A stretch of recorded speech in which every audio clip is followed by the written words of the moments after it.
Thank you. Good morning. I am so excited to present this, and I'm really excited this is taped and going to be available nationwide. My mom is going to be thrilled.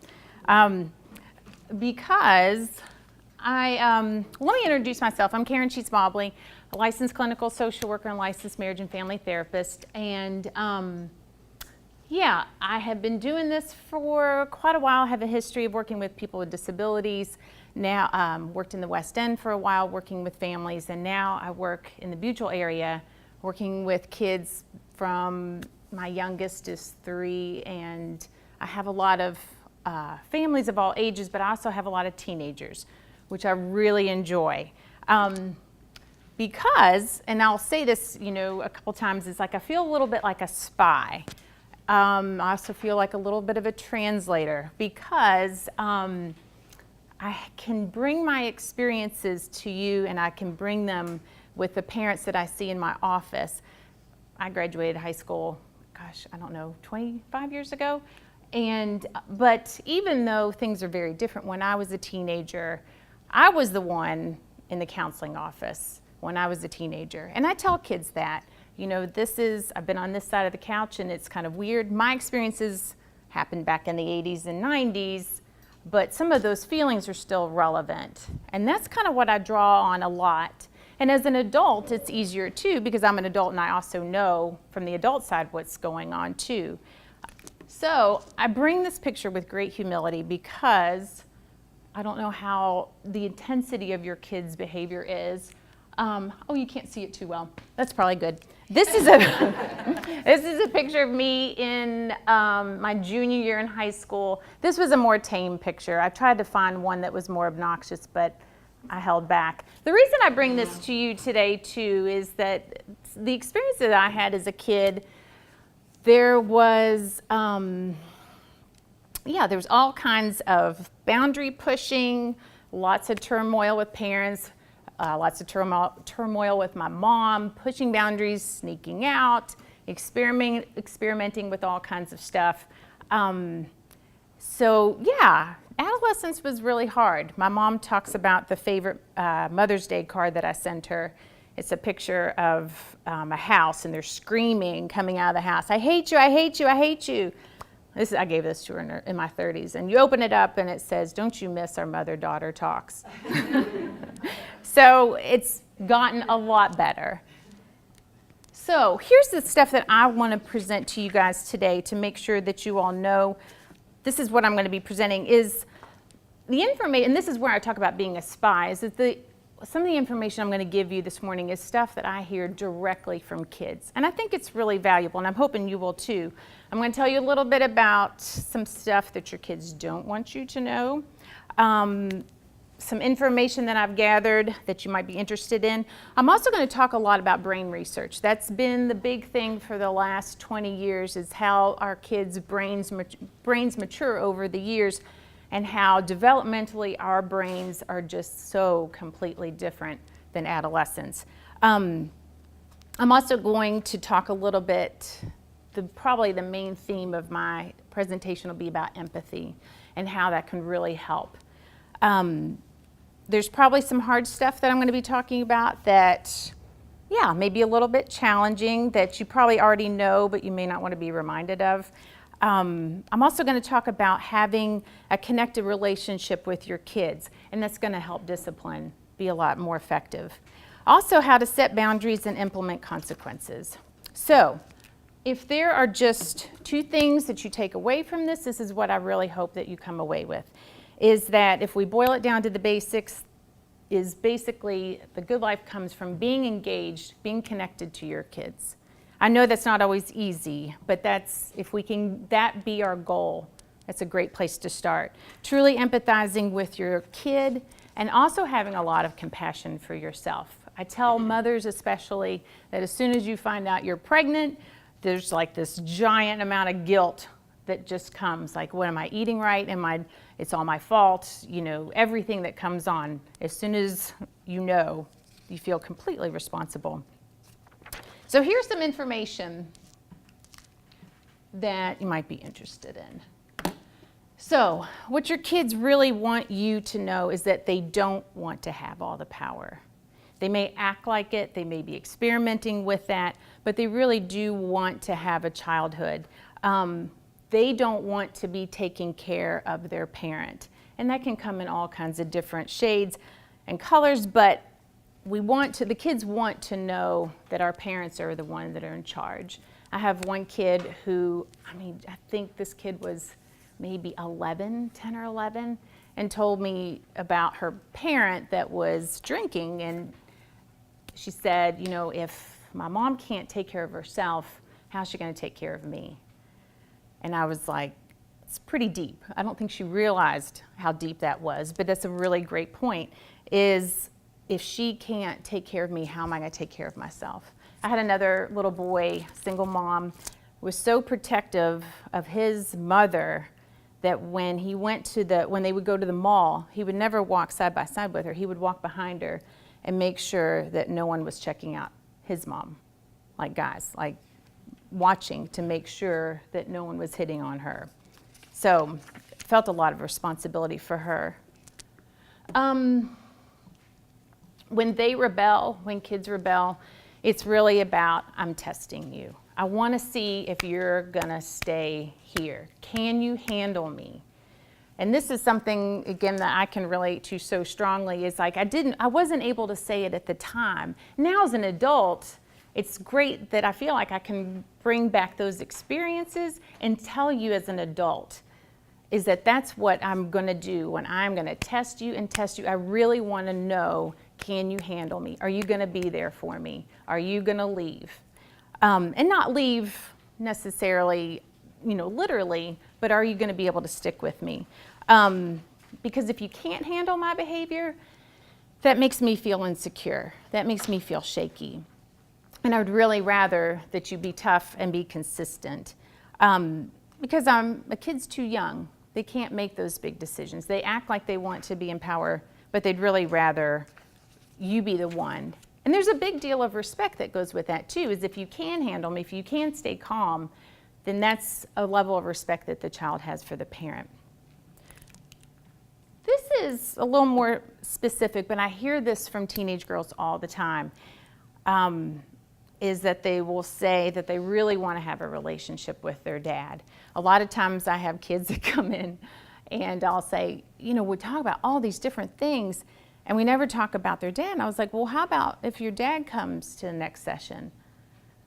And she's like, oh no, ooh, weird, no.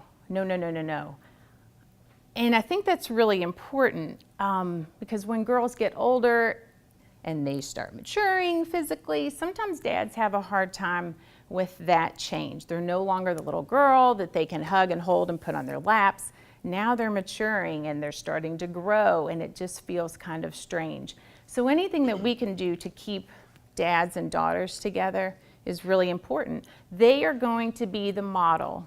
The dad is going to be the model for who she finds someday. So what kind of husband do you want your daughter to be? That's the one that you want to model for her. Let's see. More than anything, I want your approval. Disappointing you is my greatest fear and biggest source of pain. One of the things that just gets me about some of my clients is that the kids who come in and they are in tears because their biggest thing is that they don't want to disappoint their parent. They will do anything possible to make sure that they shelter mom and dad from what they're really doing.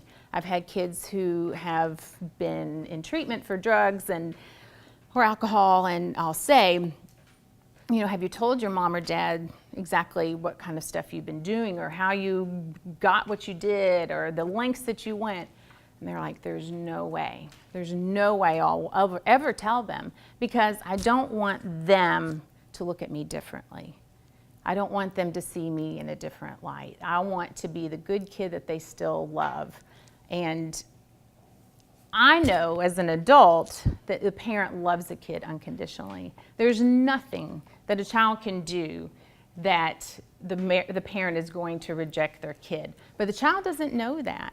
I've had kids who had very traumatic events, or they thought was very traumatic, and the kid really thought, well, I'm going to be thrown out of this family.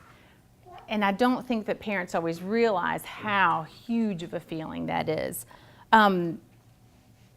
They fear that they may never be forgiven, that whatever they've done is so terrible and so horrible that there's no way that mom and dad will ever forgive me. And we'll get into this a little bit later, is that they also fear that they'll never be forgotten and it'll be held against them. But I'll get to that a little later. They don't want to be looked at differently. So does that make sense? Can you all kind of relate to that yourself? I'm sure there's stuff that we've all done. I know I have. I will never tell my mom like exactly what happened because I want to be kind of looked at the same way. Okay. Lastly, I really want you to listen and to understand me.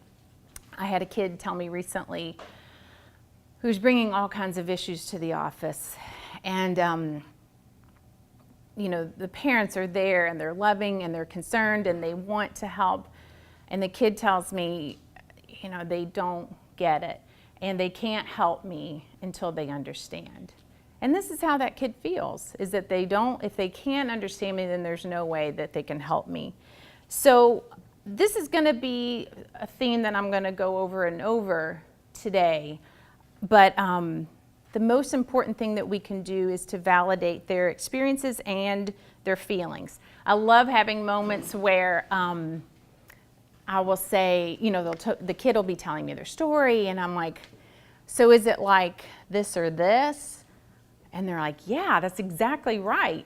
And I was like, do you ever feel like this or this? And they're like, yeah, how did you know that? And in my head, I'm like, because I totally hated my mom too. I get it, absolutely. But it's that feeling that kids have, and it's like this aha moment that someone else kind of gets that. And it's a beautiful experience. And again, now this is different. It's not my kid, you know, but I think it's a valuable thing to keep in mind that just to be heard and understood it's a really valuable experience. Okay, here is something that your kids don't want you to know, is that, and here's where I'm a spy. Your kids, well, I can't say for all of you, but a lot of the kids I see are sneaky. They will find the skeletons in your closet. Not all of your kids, I don't know. And you have a really look of like, oh my God. I'm amazed at some of the things that kids come and they're like, I was looking at my parents' phone and I found this or found this in the closet. And I'm like, whoa. You know, I think the parent has no idea how accessible their stuff is, especially their phone. And you guys probably know this already, that they can watch you put in password 2 seconds and they've got it. So just be aware, anything that you're sending or texting, that may not show up in a court of law, but it may show up with your kids. Some of the kids that I have, they may not be sneaky with their mom or dad's stuff, but they have found stuff or discovered things about their parents that is just way too much for them to handle. And I've seen kids just really struggle with the information that they know, and the parents don't know that they know. And it's heavy. It's really heavy. So if there's something going on, don't assume that your kid doesn't pick up on it or doesn't know. So that makes you feel a lot better, right? Yeah, okay. A lot of times it's kids that will, they want to know this stuff so they can have some kind of control, but they don't want to know. And they'll say that. I want to look at it, it's kind of like a train wreck. I want to see it, but I don't. You guys probably already know this, that a lot of times our kids wear us down until we break, until we blow our top and then like, fine, whatever, and we let them have what they want. I'm sure you all can't relate to that. Does that sound familiar at all? Okay. Yeah, that they're waiting for you to get tired. They're waiting for you to forget about the consequences that you set, and they're waiting for it to kind of slide. And that's when behavior becomes kind of quiet, and they're really going with the flow, but they're really waiting for you to kind of relax. Okay, so a lot of times parents will come in and they will say, oh my gosh, my kid is going to end up on death row and this is horrible. They're going to be living in a van down by the river, and is this normal? And a lot of times I will say, I'll ask them, is your kid torturing small animals, manipulating, exploiting, or violating the rights of others? If they're not, then they're probably going to be okay. They're not a sociopath. They don't have a personality disorder. So that's good. You've ruled out maybe a fourth of DSM, and that's a good thing. So just know that your kid is maybe being a really big pain right now, but it passes, and they'll probably be okay. Here's something else that I want to tell parents too, is, there's part of me that feels a little guilty about presenting some of this information because it's tough and it's challenging, but I want to really validate your experiences because I know that this is really tough. And when parents come in, sometimes I'll challenge them. It's like, they'll come in like, oh, I'll do anything. I'll do anything to help. And then I'm like, well, okay, I'm going to ask you that if you could find, 3 things or whatever about your kid that's positive and tell them every day. And they'll come back and I'm like, well, I couldn't find anything. I couldn't do it. I'm like, well, yeah, it's small homework. So that's kind of like what I'm hearing is like, I'll do anything, but except that. Or I'll do anything, like I'll bring my kid in for counseling, but it may feel like sometimes that wanting the counselor to kind of take over. And there's a lot of homework that's challenging for parents too. And a lot of times we'll also hear, it's a kid that needs to respect me first, or the kid needs to be the one that steps it up first. And I'm here to tell you, it's like we would like that, but at the same time, we're the adults. We're the adults and it has to start with us. And so we need to be the ones that make the changes first. Is that disheartening? You guys look like you're not relieving yet, so I'm assuming that's a good thing. Okay, so there's a lot of baggage that kind of comes with parenting, and I'll get to that later, that affects some of the stuff that we've had in our past affects our parenting, obviously. The other thing I can tell you that I really want you to know is, and I can say this from personal experience, but I also see it in my kids, is that, my childhood and adolescence, it wasn't horrible, but it was traumatic in the white middle class Highlands kid kind of way.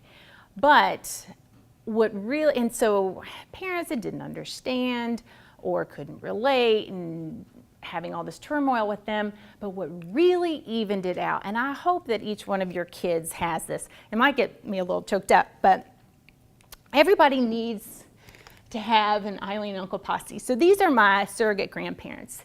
And when we would go to their farm, we were the center of the universe. The whole world revolved around me and my brother, and they loved on us unconditionally.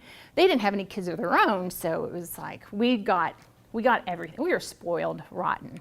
And this is us. Oh, yeah, this is us now. So I had godparents. I had a woman that I used to babysit for that really saw me in a different light and saw me as this great kid that I really wanted to be, and that really softened the blow. So I really encourage you to find a family friend, an aunt, an uncle, someone that can be that person, that really, you guys can be the bad guy for a little while, you know what I mean? But the aunt or the uncle is the one like, you tell me everything, and yes, you're absolutely right, blah, blah, blah. Does that make sense? Do your kids have someone like that? It's a great experience, it really is. I wish I could clone them. Pretty wonderful. Okay, so lastly, I would say, like I said earlier, parenting is hard. This is tough work, and you're doing the best that you can at this moment. You really are. You are doing the best that you can, and you're human, and you're not always going to get it right, and that's okay. Sometimes we could be the best parent ever, but our kid is born with a certain personality and a temperament that blows us out of the water. My grandmother, she had twins, and she wrote a letter to someone that we found, and it said, the boy child is sweet and easy to soothe and happy and funny, and the girl child is just cantankerous and cranky and won't sleep. Well, they're 84 years old, and they are the exact same now. That personality they are just born with. If you have a kid with a different temperament than yours, a different personality that might be more challenging, don't go to blaming yourself. That's kind of how they're born. The other thing I can say too is when you do come to counseling is that hopefully you're not feeling judged. You know, that you're not feeling like, oh, this is all your fault or whatever. But I mean, truly, this job is really hard, and I really respect your journey too. So in saying that, and I'm going to repeat this at the end, is that self-care is absolutely, absolutely non-negotiable. It's not a luxury. It is a thing where you guys, when I was working in the West End, I think my therapy would have been so much more effective if I had seen the kid and the mom got a massage. Or, you know, if you and your spouse can go on a couples retreat or something, you know, even more intense where you guys are working on your issues, but you get time together where you actually get to talk, that you take care of yourself. Because if you don't, again, it really has an effect on the family too. The image that I give, and I'll give this at the end, is like when we see our kids struggling, and I picture a kid in the ocean who's flailing around and he's drowning, and mom and dad are coming out to get him, but there's a leak in the boat. So we can't really rescue that kid if our boat is leaking. We're all going to go down. There's a reason that on airplanes where they say, you know, the air mask drops down and you put it on yourself first. That's because they want you to be alive so that you can help your kid. So I really, really encourage you all to take really good care of yourself too. Okay, now to the good stuff. So this is kind of the pyramid that I came up with, which is based on Dan Siegel. He has a book that just came out. He's written many books, but the one that I like is Brainstorm. There's one about, and I think that's the one about the teenage mind. He also just came out with a book called No Drama Discipline. And I think that's in the at the very end, there should be a reference. So a lot of what I'm talking about today comes from him and also from Dr. Sells. Dr. Siegel is kind of more of the empathy and relationship guy. Scott Sells, he's pretty tough love and he's pretty intense. There's a lot of stuff that I like about him, and I hope he's not watching this, but there's also some stuff that is like some of the consequences that he has or ideas for consequences are a little intense, and they may be more shame-based, which I really want to stay away from. I want, you know, us as parents to be empowering to our kids. So the first thing, you know, if you could start fresh with your kids, and I'm assuming we have some pre-teenagers too, parents of preteens. Okay. And this is good information for kids of all ages, is that we really strengthen our relationship, and we can do that through empathy and connection. Okay, so why is empathy and connection important? When I think about being connected emotionally to a child, when they're acting out and they're having all kinds of problems, the last thing that we want to do, or that the last thing that we think that we should do, is coddle them or talk to them, you know, really in a sweet and loving way. It's like we have to be firm and we have to respond quickly. If we are emotionally connected to our kid, that's when they really need us the most, is when they feel out of control. I mean, we can say this for ourselves. Being out of control and having big feelings that we can't handle is uncomfortable. I don't like them. I don't like being out of control. I don't know many adults who do either. when kids have them, they feel unmanageable. And that's when misbehavior happens. A lot of times, we'll ask a kid, well, why did you do this? It's like, well, they don't know. They can't say, well, my upstairs brain and downstairs brain aren't connected and my amygdala is in high gear and I'm feeling stressed out about my parents' divorce. They can't say that. We have to be the ones that see under that. So at that moment when they are feeling really out of control, that is kind of their misbehavior is a message. And this goes for marriages too. When we have an argument with our spouse, that doesn't mean it's a bad thing. It's just an issue that needs to be addressed. It's not necessarily a bad thing. But in order to do that well is that we feel connected and we might need some help. So when we are connected, we can soothe that internal storm that's happening and help them calm down. Then that's when we can help them make better decisions. And again, I ask you to draw on your own experiences is when we're feeling really upset, that's not the time. If we are upset at our office or at work or someone and someone says, our boss says, well, you need to calm down. You need to go into your office and you come out when you're happy and you're calm and then we'll talk to you. No one would ever say that to us. They may let us have a time by themselves, or we may have some encouragement from friends trying to help us talk us through it. But the idea that I'm hoping that you guys get is that in order to help them feel more calmed down, is getting there is when they feel accepted, like these feelings are acceptable, they're understandable. I get it. I totally get it. But that's when discipline can take place. A lot of times when we have that connection, that's just what kind of calms us down. So think about an argument that you have with someone else. It's only when we're calm that we're able to have pretty good dialogue that gets better. So when that internal stress gets big, that's when the misbehavior gets even bigger. Okay. So usually when we're having a kid that's out of control or, again, kind of getting that kid, if we have that connection, that emotional connection to the child, it's calming. Then they're able to have better control over their emotions and their bodies. When they feel understood, then that's when they can handle themselves better. So again, this theme is like connecting to the emotions the kid's got going on first. That when there's that, and Dr. Siegel talks a lot about this, is about our different parts of our brain. He talks about the upstairs brain and the downstairs brain. And our downstairs brain is a little bit more raw and animalistic, and then the upstairs brain is the more rational one. Well, sometimes when a kid's out of control, those things are not connected.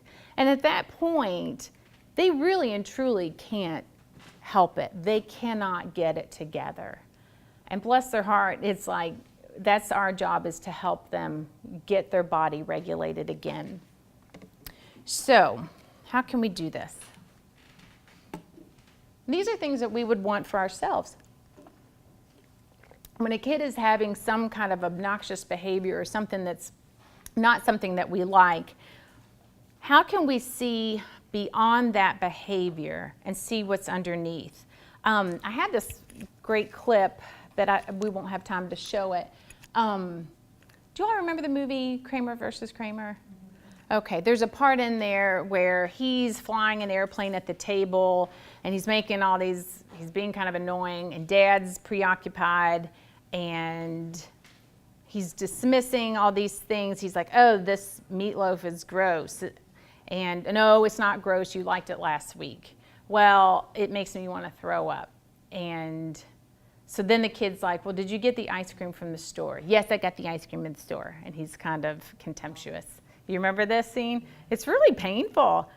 So then he goes to the refrigerator. He gets out the ice cream right in front of his dad, and he is pushing some buttons, getting that ice cream out. He gets a big scoopful, and his dad keeps saying over and over, don't you go to the kitchen. Don't you dare go into the refrigerator. Don't you put that scoop of ice cream in your mouth. And he is testing. He is testing. He puts it in his mouth. Dad totally loses it. Dad throws him onto the bed, and the little boy says, I hate you, and he says, I hate you back. Everybody's out of control. Dad's lost control. He's having the developmental age of a 3-year-old himself. So there's all kinds of stuff that's going on there, as both of them are completely dysregulated. But the part about that video that I think is important is that that kid, when he's saying, oh, this is gross, or this is yucky, it's not about him not wanting to eat the food. There's something else going on. And he's very disturbed by his mom leaving the family. And he says that later, I miss my mommy. So that's what was really going on, is that there was that feeling of trauma, that traumatic feeling, experience of his mom not being there. Now, if Dad was a perfect dad, he would have been like, this is not about your steak. I know you're upset about your mom. Let's talk about that. But that's an ideal world too. But that's kind of what we're hoping for. So when we're listening to our preteen, our teenager is listening. And that's really simple to say, but it's an experience of where we are completely present for our kid. We're making eye contact, we're not playing with our phone, that even our body is looking right at them. I mean, it's facing right at them, face to face. You're giving nonverbal cues to them. You're nodding, you're listening. You're also saying things like, okay, yeah, I get that. And then you're kind of tuning yourself into their wavelength. It's not that you think that whatever they're saying is okay. In your head, you're like, that is the craziest, dumbest thing ever. What are they thinking? That's, and you may be coming up in your mind like, oh my gosh, I got to tell them how to fix this or whatever. Right now, you're trying to tune into those feelings and thoughts. And that's a good time too, if you can go back and remember what it was like to be a teenager. It is not easy. You wouldn't pay me $1 million to go back. It was really, really difficult. If you can kind of tune into that experience yourself and remember how important your friends were, how judged you felt all the time, how on the spot you felt, those are good things to kind of keep in mind while you're listening to your kid. What are their perceptions of it? It doesn't matter what your perception of the situation is at that moment. What's most important is theirs. Why would they think that way? Why would they see it that way? What memories do they have coming up that's kind of making them view things from their point? What's the meaning that they have? So you're really, really going into their experience and really listening. So what I was gonna do, and I don't think that we're gonna be able to have time, but I'll tell you about this exercise that I do. And I'll just tell you about it. I've done this many times, I've experienced it, I've done it with clients many times. I did this with my husband for a class that we were taking together. And basically, you can do this with your spouse, you can do it with a friend, where you sit right in front of them, you're listening, and they tell a story about when they were a kid. And maybe, for this, what I was kind of hoping we could do, but I'll tell you the story instead, is that you tell a story about your childhood that was a little tough. And it doesn't even have to be about that. You can tell about a story that's going on for you right now. And taking about 10 minutes, maybe 5, to tell the story, and you give details, and you tell about what it was like for you, and what you smelled, and what you saw, and what you experienced, what you thought. So in my class, like I said, I've done this many times before, but I was taking this class with my husband, and we were told to do this exact, exercise. And I was like, oh, we've got that. And I know what to expect. Well, I'm telling him the story about these guinea pigs that I had when I was a kid, and they're guinea pig babies, and how they were so cute, and they were so adorable, and I loved them so much. And then I had to give them away, and I was really mad about having to give them away. My mom wouldn't let me have them. And so I told this story with all that kind of enthusiasm. And so then the second part of the exercise is that the other person tells that exact story from the first person, not you had guinea pigs or whatever. So it would be like, Karen, when I was a kid, I had these guinea pigs. Well, my husband tells the story back almost verbatim of how I told the story with the same expressions, with the same enthusiasm. He's pretty awesome, but I'm like totally blown away. And he said it so well that I was like, I feel like you love these guinea pigs as much as I did. Like, I really thought, I'm like, he really loves these guinea pigs too. He may not, he wasn't there, but I really totally, and I got a little emotional. I'm like, you love those guinea pigs too, yes. So, afterwards I felt so connected, so heard, because I really felt like he got it. And I don't know if you've had that experience where someone really gets it, but it's a fantastic feeling. It's a really good feeling. That's kind of what I'm hoping that you will have with your spouse, with your kids. But yeah, so how does that feel when you feel really heard?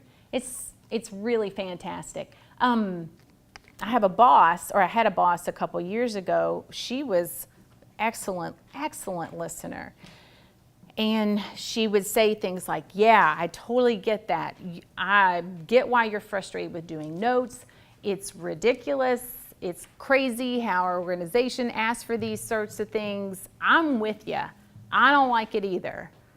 And she was able to empathize with me first. And I felt like she was on my team.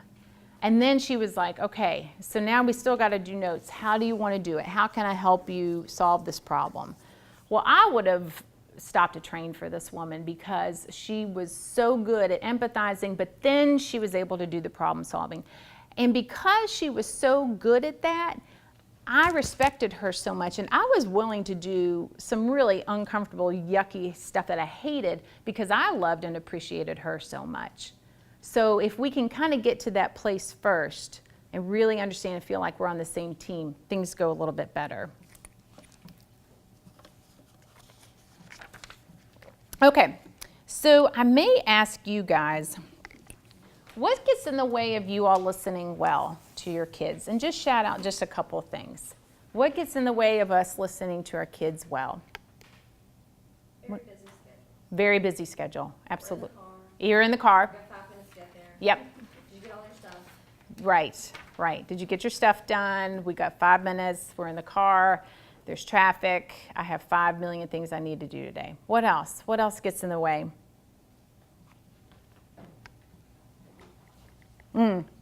Technology? Yeah. Yours or theirs? Both. Yeah, absolutely. Yeah, we're kind of ruled by this technology, which is, it's a great thing, but this is also a huge pain. What else would you say? And I've got, some cheat sheets there, but which one of these can you relate to? You want to fix it. I'm sorry? You want to fix it. You want to fix it. Yep. Yeah. You've already got a response in your head of what you're going to say. And I've been doing this long enough. It's just fascinating to me that parents love their kids so much that all they want to do is just fix it. They just want to make it better. And I totally get that. So when we're listening, can we listen without trying to fix it? Put that in the back. Or they may be saying something about us and we may be feeling defensive. No. If you remember, I told you, blah, blah, blah, blah, blah. That gets in the way of us listening well too. Again, we're trying to put ourselves in their shoes to really hear this.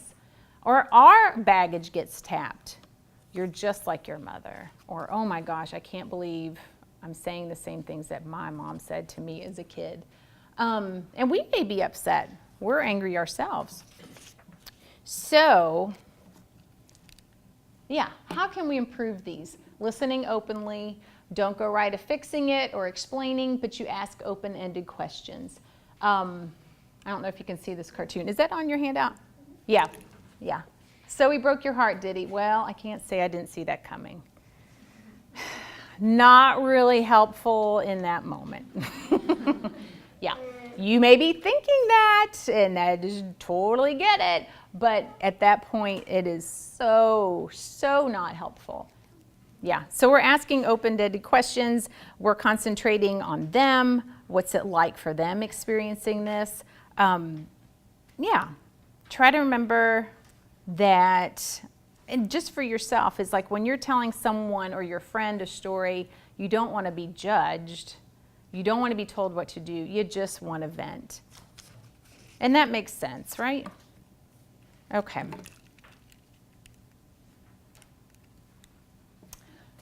So when we talk about making our connection better, one of the things that I suggest to families and couples is that you build your foundation. It's a 5-to-1 kind of thing. If that's a rule that you can do, is that you praise someone, or not necessarily praise them or recognize them for their positive things. Not like, good job on that A today. You could say, you know, I watched you study every week, and you studied consistently, and you studied really hard, and you gave it your best shot, and you did a great job. And I bet you're really proud of yourself. Or, you're such a good kid, you know, yeah, you're really smart. That's kind of more about their performance versus who they are. So some of the characteristics that he may not expect you to recognize, like, I saw you around the corner and how you treated your brother, and I know that was hard. He was really getting on your nerves. I really appreciate that effort that you gave to not blow up at him. Nice job. Your sense of humor is one of my favorite things about you. When they do tell your stuff, don't hold grudges, don't hold it against them. A lot of times kids will say, I'm afraid to tell my dad this because he's just going to bring it up later and he's going to hold it against me. So what I'm hoping that parents can do, and I love this quote, we can complain about rose bushes having thorns, or we could rejoice because thorn bushes have roses. So our kid is really loud and talks out in class and always speaking her mind and turning everybody off. Well, we could say she's really obnoxious, or we could say, you know, she's really outspoken. She knows what she values and she's speaking up about it. That's awesome about my kid. I've had kids who come in, they use, well, I want to put a sign in my office that says your F-bomb is welcome here, because that's kind of how my kids feel sometimes, is that they're in such a spot, and I kind of draw like this, this hole in the ground where the kid feels like they are at the bottom and there's nothing that they can do to win back mom and dad's respect or affection. And so they get to a place where they're like, I can't do anything right anyway. What's the point?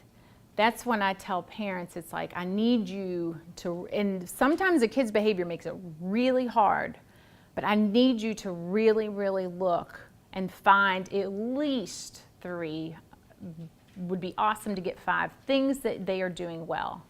Well, she never does anything right.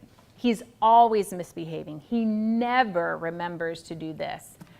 I'm like, dude, come on. You know, there's got to be something. I love the movie Pollyanna. I know Pollyanna kind of has this bad rap. I love that movie because it's a game for her that she can, what social workers call is using the strengths perspective.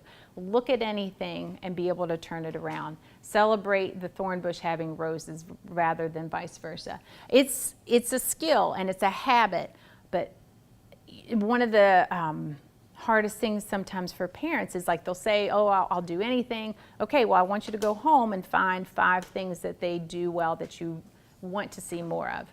And they can't. And it's just so sad because the kid picks up on that and they're like, there's nothing I can do. So why would they stop? Why would they improve? There's no reason, there's no hope. These are some questions, and this comes from Scott Sell's book, about asking thoughtful questions to them. Like when you're in the car, and maybe you've got 15 or 20 minutes in the car. Sometimes that's the best conversations because they can't go anywhere and they're kind of trapped. And you're also not facing each other, so you can't it's a little bit more of a neutral place to talk. So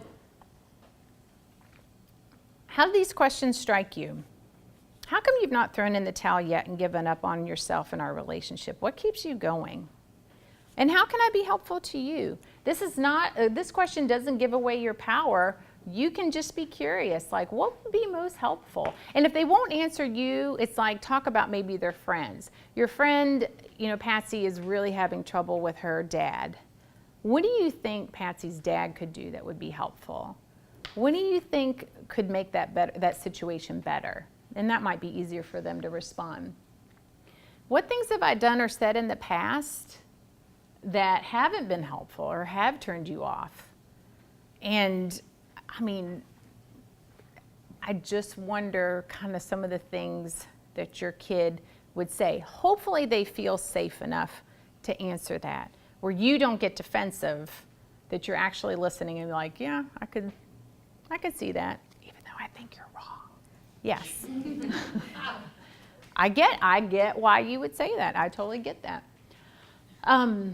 And again, kind of going to maybe another situation that's not related to them at all. I'm just curious about your input. What do you think? I need an outside opinion. What do you think should be done with this? And they may come up with, a response or a way to solve this problem that we might not have thought about otherwise. Okay, so when you're making your, a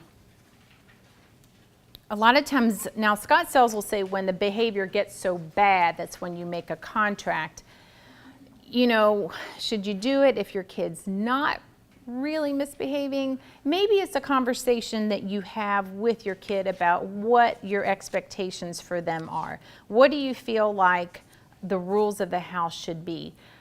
And I invite you to make this a collaborative experience where you say, what do you think are our family's values? What's most important? They'll probably say school or respecting other people. Some other values of like spending time with family. So if you come up with some of those things together, if you collaborate with your kid about this, they're going to feel more ownership of it. And they're maybe more likely to comply. So let's see.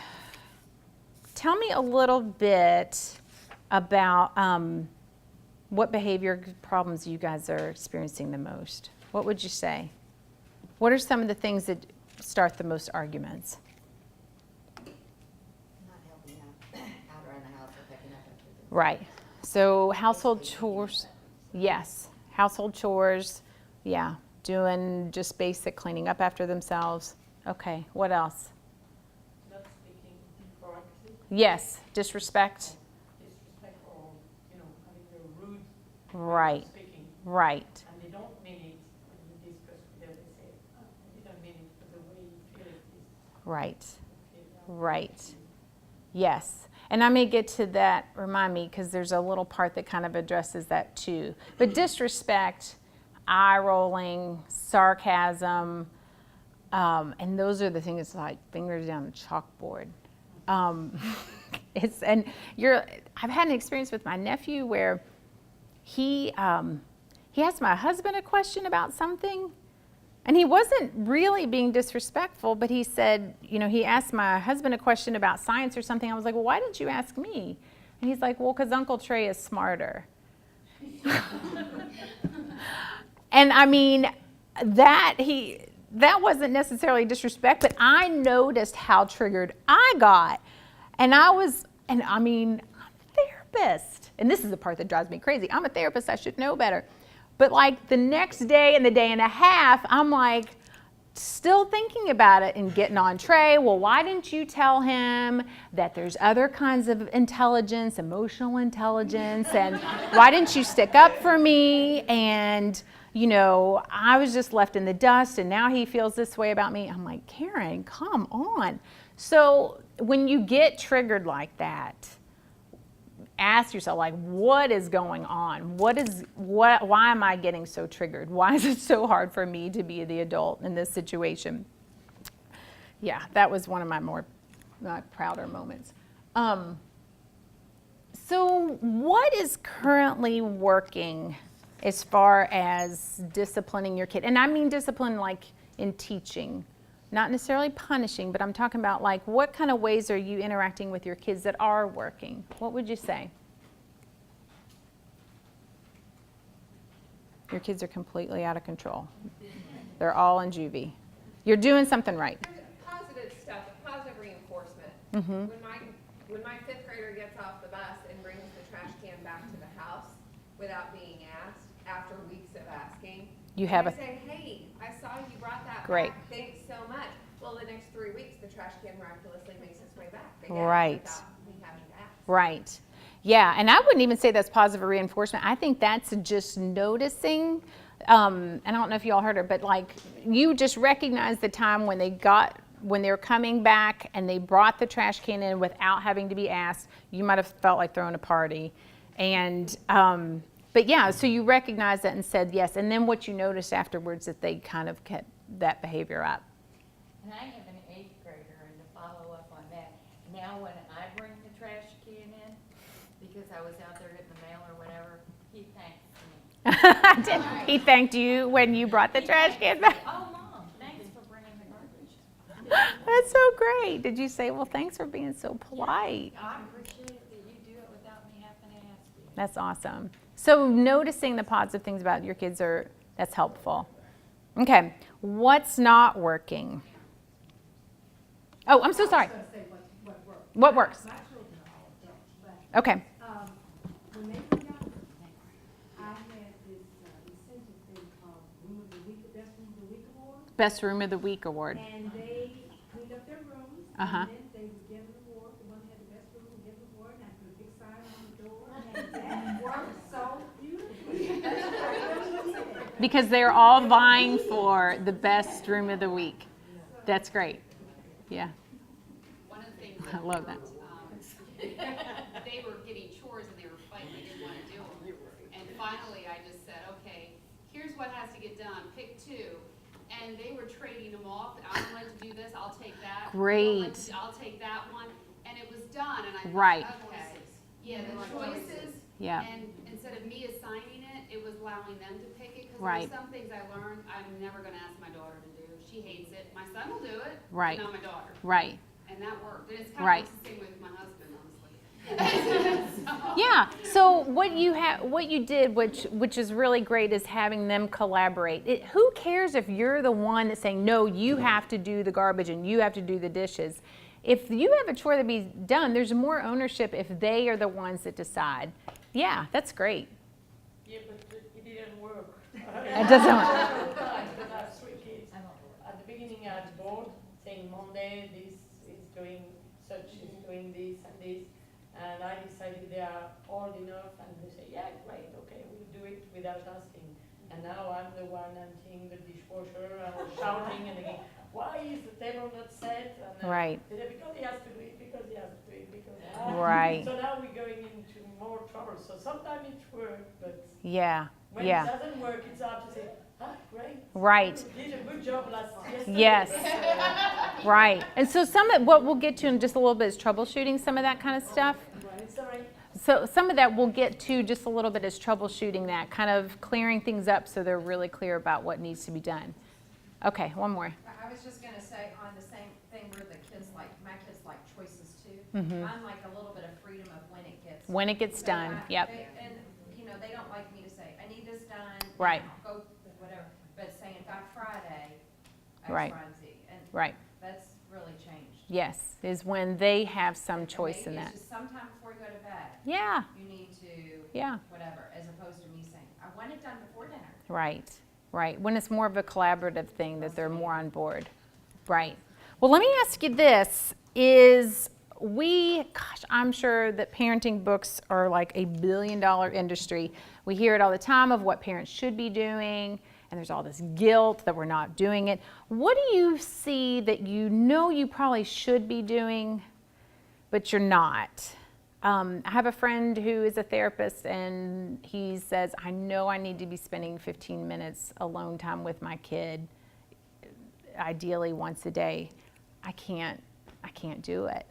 I know it needs to be done, but I'm having a hard time. What do you know works? What do you know that's a good thing to do, but you're having a hard time?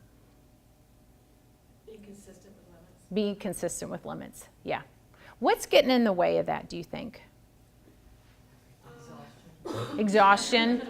Yeah. I think they just weigh me down. Yes. Time. Time to follow up on it. Time to follow up on it, right. So you want to be consistent with your limits, but following up on it takes time. Make sure it happens. Right, making sure it happens. Well, I need to check to make sure that they did this thing, but now it's 10 o'clock and they're in bed. Right, Okay. right, right. Okay, tomorrow. Yeah. So you know that maybe time might be getting in the way. You know exhaustion might be getting in the way. So part of that, we can kind of tweak that, but I also don't want to lay this huge guilt trip on you like you really need to be doing that once a day. But this is a good question to ask yourself. Is like, I know that this particular thing is helpful. I know that I really need to do it. I know it would be a good thing. What's getting in the way of me doing it? And that's just a good question to ask for us all the time. It's like, what's getting in the way of doing what we really need to do?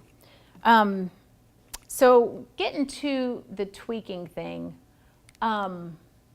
what are some of the behavior, what are some of the factors that are involved when we're talking about rules, we're talking about consequences, and this comes from Scott Sell's books too. There's different factors and situations that are making it hard for us to be, for this behavior to improve. So the number one I put on here is unclear rules. Rules that are open to interpretation. Well, you didn't say that mumbling under my breath was disrespect. You didn't say that the garbage can has to be brought back to the garage. So I brought it to the front door. You know what I mean? And you're like, come on, kid, really?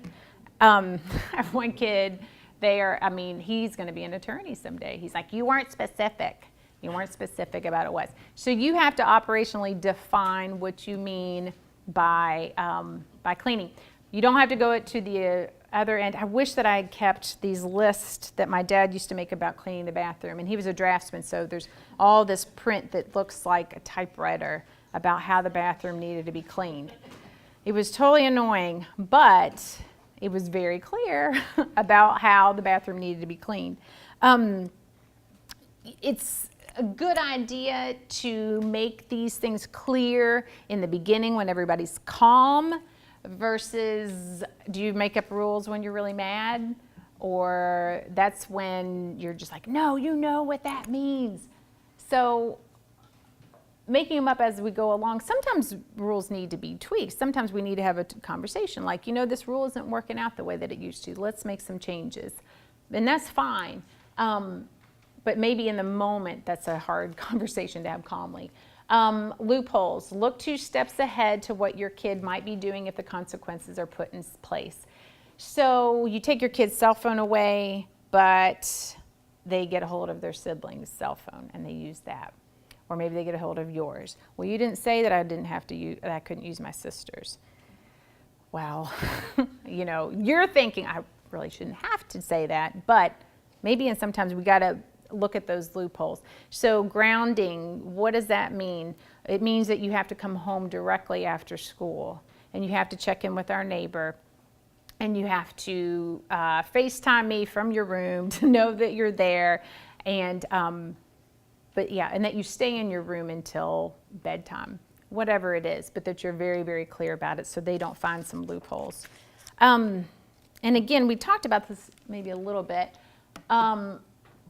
When our judgment is clouded by being highly dysregulated, it's difficult to enforce the consequences. When they're pushing buttons, when they are saying the most obnoxious things ever. Sometimes if you can get with a friend or a spouse and it's like, okay, these are my buttons that get pushed. Can we kind of role play and you be really obnoxious and I'm going to try to pretend to be in control? That you can kind of practice that. You know what your buttons are. Sometimes I tell parents that, and Scott Sells, I thought this was a great idea, especially if there's 2 of you, is that the kid's doing something, pushing some kind of limit or buttons, and they're starting to get an argument. And so one of the parents gets behind the kid and is like, you're getting hooked in. It's kind of a little signal like, yeah, this is where you may be more vulnerable. Keep in mind that some of the consequences aren't strong enough to compete with the fun stuff. I mean, there were occasions where it's like, I will be more than happy to be grounded for 2 weeks because this thing that I want to do, I'm going to sneak out of the house and do it. Totally worth it. And I'm also going to place a bet that my mom, she or dad might ground me for 2 weeks, but they're going to give up after a week. So that's a gamble. That's a formula I am more than happy to try. Yeah, so keep that in mind too. We can't deny how big of a presence our kids' peers are. We can say, even hear ourselves saying, well, if all your friends jumped off a cliff, would you? You know, at this point, they may. I mean, peers are really, really important. And it's not going to be helpful if we tell our kids, just because your friends are doing it doesn't mean you have to. You got to remember that this is so important. I know it's really important to be with your friends and be accepted by them. I totally get it. So what can we do? How can I help you get through that situation? I don't know if you guys are getting to this place yet, but giving away power, you know, sometimes I've worked with families who the kids completely, well, they may not even be that out of control, but they're like, oh, I'm going to call the police. And then they start having a relationship with the police officers. And what is really stinks is when the police officer comes to the house and they're like, well, this behavior's not bad enough for me to take them. So now the parent's like, great, you know, that I just gave the power away and it didn't work. My plan didn't work. So now I'm stuck. So that's another loophole to kind of think about too, is like, if you got to that place, which I hope that we're not, that what if this doesn't work? What am I going to do? Okay. The other thing to kind of consider is that if you send your kid to boot camp, this is just an extreme example. Kid comes back and he's in great shape, but the family hasn't changed. The family dynamics or their patterns haven't changed. So now the kid comes back to the same environment and we haven't done any changes. That's why I'm a marriage and family therapist, is because I really do believe that the family needs to make some changes as well. Incorrectly diagnosing the problem. Sometimes we'll say that the behavior is just because they're being a brat, or maybe it's because of their ADHD. It may be some other things too that we haven't really considered. And I can go into that more detail afterwards. Okay. Make the consequences fit the crime. If your kid does something that's, you know, you kind of have to look at, you weigh it. It's like if we give a big consequence at first, you've kind of played your whole hand. Don't go overboard on the first offense. Sometimes natural consequences are really helpful, and I recommend this with like younger kids too, is like pick your battles. You know, if your kid refuses to put a jacket on when they go outside, okay, that's totally your choice. And if they get cold, they're going to figure out that on their own, that's going to be more of their ownership. It's like, yeah, that was really uncomfortable, I think. I'm not going to tell my mom, but I'm going to wear a coat next time because that was really stinking cold. So, and we have to be ready. This is, again, looking 2 steps ahead. If you're not ready to get in the car by 3 o'clock for me to take you to work, I'm gone. I gotta go. I cannot lose my job. And if they're like, well, then I'm going to lose my job. That's something you got to think about. You got to make a plan. I'll be happy to help you. But like, seriously, dude, I am out the door at 3. And if you're not, you may risk losing your job. And that's something that we got to think about. Okay. And we talked about explicitly defining unacceptable behavior. And again, we kind of talked about this a little bit too, about what time do chores need to be done and giving them some choices with that. If you do make a contract with your kid, make it short, make it very concise. I had one beautiful parent who was, yeah, heart in the right place, but the contract was about this big. And it wasn't the, we could have shortened it down, but then also omitted some of the lecturing that came with it. Heart in the right place, absolutely, but that just to kind of keep it really short and sweet, and also to have the kid be a part of that too. Okay, so we talked a lot about collaborating with a kid and emotionally connecting, and some of the stuff that I talk about with my family sometimes, especially when I was in schools, this did not go over well because it looked like we were coddling our kid. Well, when they're flipping out, they need to be separated, they need to be disciplined, whatever. The way I like to think about discipline is the way of teaching that, how do we feel about raising our kids? Do we want to raise them to comply and just obey? Or hopefully we help them develop a moral compass that they can make these decisions on their own. They do it because they want to do it because they know it's the right thing. And that they also know that their behavior affects other people. A lot of times punishment is like, for some kids, that's just an invitation to squeeze out someplace else. That they may not have a lot of respect for the parents. So it's like, okay, well, you can ground me, but as soon as you're asleep, I'm gonna sneak out. So sometimes the punishment, and I have more on here, and I'm aware of the time. So if you go to the one about discipline versus punishment, sometimes it kind of gives the message, if we're punishing, that there's a penalty, and a lot of times kids are kind of left with this message that I'm a bad kid. And that's what breaks my heart, is a kid that's like, I'm a bad kid. And that's shame. And that's a difficult one to struggle with. It's like that the parents, we don't criticize the kid. We're talking about the problem behavior. But you are not lazy and you're not a brat, but the behavior is irresponsible, and we need to work on that. How many times do we hear from our own parents, and we probably say it ourselves, well, why can't I do this? Because I said so. Well, I wanted more of a reason myself, is because it didn't make sense to me. So just explain it. So sometimes you may get into a place where you're talking to your kid about why we're doing the things that we're doing, and then it just ends up in an argument. Has it ever done that? Yeah, so now we're just arguing, and it's like, if you've given the explanation and they're still continue to argue, go ahead and exit, stage left. It's not going to get any better.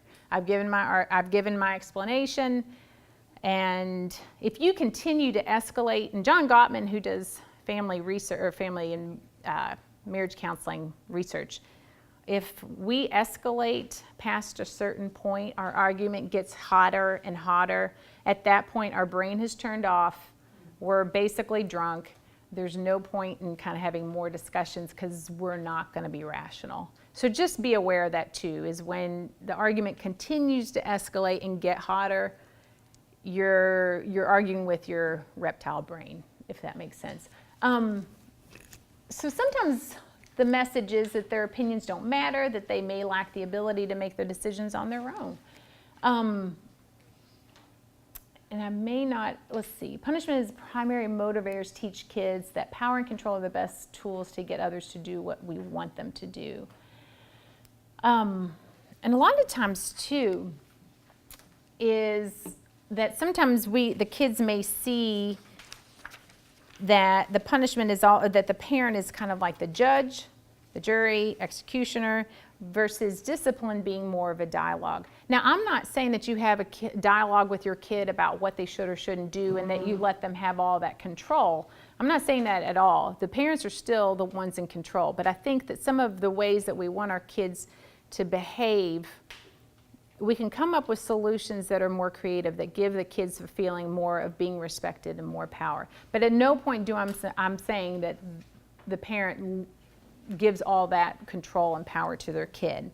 And again, that last one is pretty big too. Kids may misbehave if they think they can avoid getting caught, or if they're willing to accept those consequences.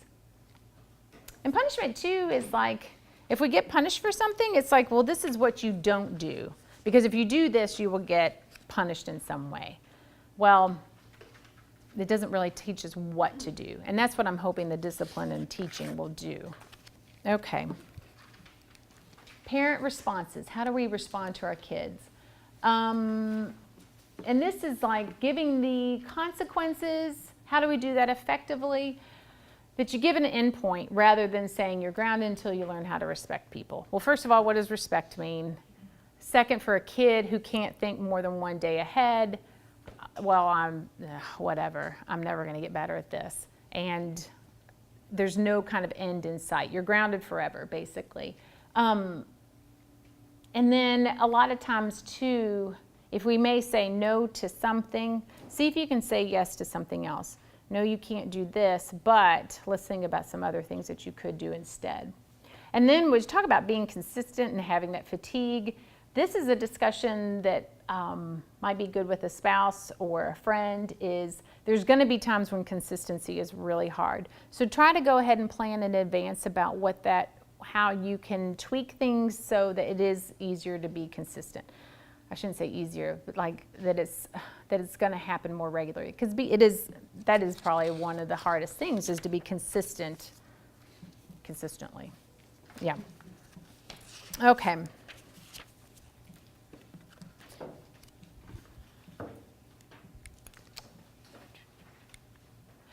Here's another one too that I wanted to say a little bit about, is picking our battles.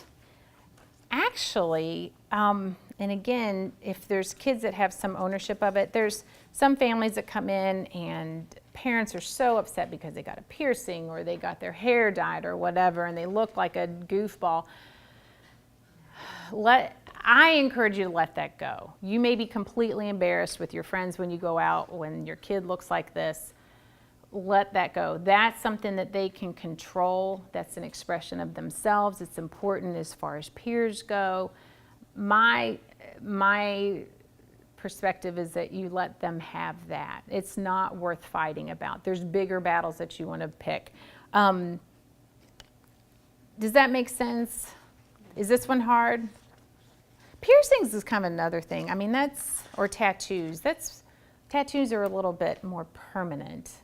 But you all, yeah, go ahead. Well, I guess the thing that I have a hard time with, for instance, if my daughter wanted to look like that, would be what kind of peers is then she attracting? Right. She may already be attracted to those peers. Or already, yeah. Yeah. Yeah. And you may be, no. That's not a great person. Right. Hard about that stuff, but typically in that teenage Right. years, if they look like that, that probably means because they're also another. Right. One being a negative thing. Yeah, that you're kind of afraid that may be attracting negative peers, or it may mean that they're already involved with negative peers. Yeah, and as much as you can, if you can get to know them, and that's sometimes hard. I will say, I almost put some pictures up, but I would need to get their permission, of some of the kids that I hung out with in school that looked completely nuts. They are PhDs now. They are counselors, they're professionals. Some of them, a couple of the weirdest, goofiest looking friends of mine are PhDs. They're doing great. They're smarter than they appeared, much smarter. So get to know them. You may be surprised. Don't let on to your kids that you are leery about that. Maybe there's something like, I really liked Martha's hair pink better than blue. Trying to see the strengths perspective. Like I preferred it when it was shorter versus spiked, but obviously she likes it better that way. You may be really surprised in how that softens that conversation. But I also hear that there's a lot of fear. Yeah, that they may be. Go ahead. I want to talk about it. I work with young people, middle school, high school, and I have a young woman that I work with who looks like that. Mm-hmm. She dyes her hair from Mm-hmm. blue to red to orange. Mm-hmm. Very, very artistic, smart. Mm-hmm. I know her. Yeah. Okay. So when we have events where she has to interact with, say, donors. With who? Donors. Who are going to Yeah. give money Yeah. to our foundation.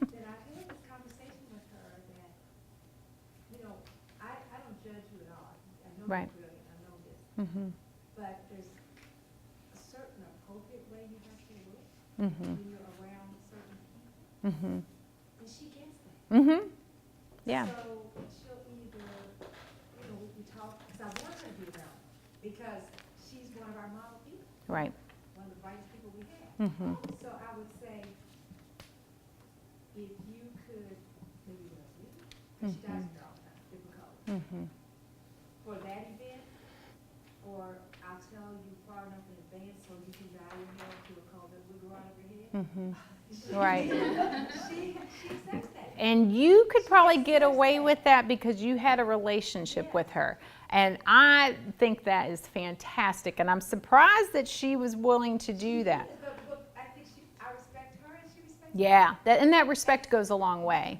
And for a kid that might be touchier, I could say, just let me let you know, I think your hair looks great purple. I think it looks great. Just so you know, if we go to this event, there's going to be adults who are really, stodgy, and they're not going to see you as the cool kid that I do. If that doesn't bother you, that it may affect donors, just so you know, I'm hoping those donors get to know you the way I do, because you're awesome. And I don't want them to be put off by your hair color. I'm hoping that they see you for who you really are. But just keep in mind that they may be turned off by that. If that matters to you, is there any kind of ideas that we could have of softening that? And if they say, I'm not changing, well, okay, that's a risk that I have to take. Or they may come up with some of those solutions on their own. I think you're so right when you say you don't have to get to know, because we have certain standards about when they're published in pictures and boys can't wear earrings. Mm-hmm. We have boys who wear earrings. We have one? We have boys who wear earrings. Right. I would just say, when you're representing us and we're published, you cannot wear your earrings. Will you please take them off the photograph? Right. And they do. That's great. That's wonderful. Just, Yeah, that's great. I mean, you have a great relationship with them that you can do that, and that's fantastic. I really respect that. I can tell you that there may be situations like that you don't know what's going to happen down the line. And I'll finish with this, is that, because I would come to church, my parents made me go to church, and I'm like, well, I'm going to wear the most obnoxious outfit ever, and hair looked ridiculous or whatever. And I would go to church, and my parents were probably mortified. But my mom said that she's had parents afterwards that, like, I saw the way Karen would come to church, and she looked really scary. But I want you to know that watching her grow up, it gave me hope for my own kid, because my kid was really struggling and having a time. But then I saw, how your family kind of survived, and it gave me hope. And so I see that as like coming down the line, that was helpful for someone else. We did not ever think that would be the case, but I got to give it to my parents. Like, they sat there, they put up with that. That was impressive. And I got to give kudos to my church too for not, now they'll say it now, like, I remember when you did it. Yeah, thanks. Yeah. So how can we respond appropriately? We exit and we wait. It's okay to leave. I don't think I have that one on here. It's okay to wait. It's okay to leave and come back when you're calm. That you're not showing weakness by doing that. That you're saying that I'm in charge of the mood of this conversation. And you can leave, and that's okay. Let's see. The other thing I was going to give you too before I go is that when you enforce consequences, get some support. A lot of times we feel like we're alone. If you have friends or church members or neighbors or school that can kind of help you, like, I just want to let you know my kid's grounded from this. If you see her doing this and this, please let me know. A lot of times if the behavior is pretty bad, just know it's going to get worse before it gets better. If you start getting really tough, that it's going to get worse before it gets better. A lot of times I tell parents that kids see you as a slot machine. If you have a payout after 5 minutes, then I'm going to keep bugging you for at least 5, and I'll go 10. I'm going to go as long as it takes to get a payout. If you blow up and let me have my way after 20 minutes, That's how long I'll go. But if you consistently don't give a payout, and they're gonna up the ante, I'm gonna wait 45 minutes, I'm gonna wait this, I'm gonna do this. If you can hold out and not give that payout, then the kid's gonna figure out, okay, mom's not gonna break, I might as well give up. But if you, I'm sorry, how did you do that to break? You know, how do you not break? yeah. Yeah, you gotta leave, drink a lot. I'm kidding. Don't drink. That's not a good idea. No. No, is that you leave, that you call a friend, that you kind of have to keep repeating the same thing over and over. I hear you're frustrated. We just can't do it that way. And again, look at some of the references on those books. That'll kind of help you as far as like being consistent and not breaking. But again, knowing your triggers, knowing what they are, knowing kind of what drives your bus, if that makes any sense. Like, is fear driving your bus? Is anger? We got to leave if that's the case and come back. But that's okay to do. I have, taken a little bit too much time. But keep in mind, I want to just reiterate again how important self-care is, that it's okay for you guys to go out and get coffee and take care of yourself, get a babysitter, whatever you need to do to refresh yourself, because it's really important that you guys are in good shape. So if you have any questions, don't hesitate to call me or talk to me afterwards. I'll be more than happy to. But I really appreciate your participation, and feedback is helpful.